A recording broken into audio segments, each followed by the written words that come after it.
New study links depression in early adulthood to memory loss at age 50.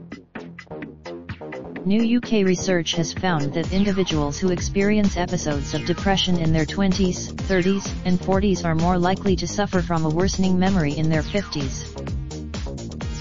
Carried out by psychologists at the University of Sussex, the longitudinal study looked at data on more than 6,000 people taking part in the National Child Development Study, which was established in 1958 and followed participants from birth into childhood and through to adulthood.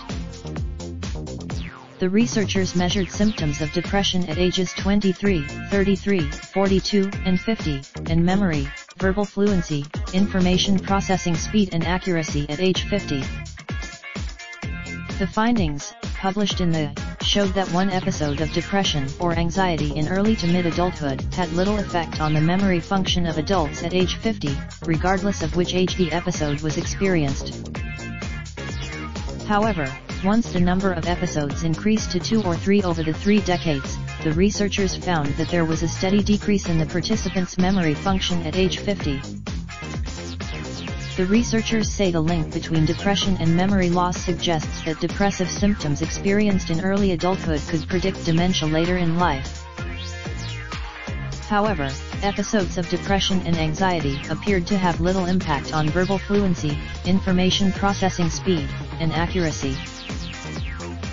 The study is the first of its kind to investigate the possible relationship between depressive symptoms experienced across 3 decades of early to mid-adulthood and a decline in cognitive function in midlife, with the researchers noting that the findings highlight the importance of promoting mental health interventions among young adults.